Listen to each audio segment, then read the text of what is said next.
The do's and the don'ts of hospitality. Let's dive in, shall we, with the don't.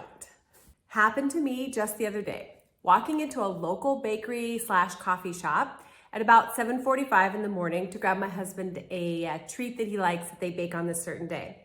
There's a line, and the line is probably, when I come in 6 deep, I'm number 4 in line, and it's busy. It's before work, right? 8 o'clock. A lot of times people are starting work. It's also right by a school drop-off. So people are in a bit of a rush. Just naturally assume. It's morning rush hour at the bakery. I walk in and there's a gentleman standing at the counter who is getting helped by the person who's, I'm gonna call him the barista. And as he's standing there, he notices somebody else in the back. This person spies him, and obviously they know each other from way back when or something. And it's fun, it's a fun moment. They start conversing while the rest of us are standing in line going, okay, hello, let's move it along. Not saying anything, but it's a little bit awkward. The responsibility right here is of that barista. The barista should say to that person, oh, great, why don't you guys catch up and I'll catch the next person in line and then I can help you when you're done.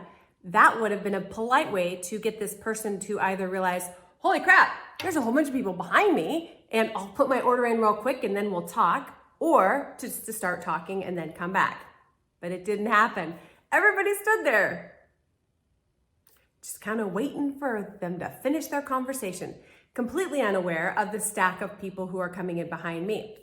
Finally, the gentleman orders, they chit chat, which is fine, and off this person goes, the barista, to go get this person's order filled. There are 2 lines, 2 counters that you can go to. So the next 2 people, I guess I'm next. The 2 people go to the opposite lines at the 2 cash registers, and I'm next. Both of those people do their orders, and then they move aside. And those baristas, they are in charge of getting and fulfilling the order, whether it's a pastry or a coffee or whatever. So they both turn from their station and go and walk in the back and do their thing. I literally am standing there. There's no one at either cash register. I felt like, I guess what you would feel like if you were a bump on a log, if you were kind of a wallflower at a dance waiting for someone to ask you to dance. It was very awkward. I didn't know if I was supposed to stay there, if I was supposed to guess on which line would open up next, or what. A simple acknowledgement from either one of those employees just to say, hey, we'll be right with you, would have been great. It wasn't the best experience. Did I leave a great tip? No, because it was uncomfortable. It was slow, unnecessarily slow, and it was uncomfortable. And quite frankly, the person who was taking my order looked annoyed, more like they'd rather be somewhere else than taking all these people's order. That was an example of how not to do hospitality. How can we change that? So the example, the do hospitality this way. If that was my staff, if that was my team, I would train them and give them an example of hostessing or hosting people at their home. Can you imagine if you were invited to my home and you came in, you walked in the door during the time we're gonna have dinner, and I was busy chopping the stuff and making the things, and I didn't look at you. You just kind of came in awkwardly to my home and looked around and had to figure out for yourself, do I take my shoes off? Do I get my own thing to drink? Where's the bathroom? Do I hang up my coat? Do I go hang out with those people over there? Are we supposed to get into these hors d'oeuvres now, or the wine? Does that help yourself? I don't really know. That would not be very great, would it? I would, as a hostess, be getting a very bad grade. I would be failing to make people feel comfortable in my home. You can't imagine that would actually happen. That would be terrible.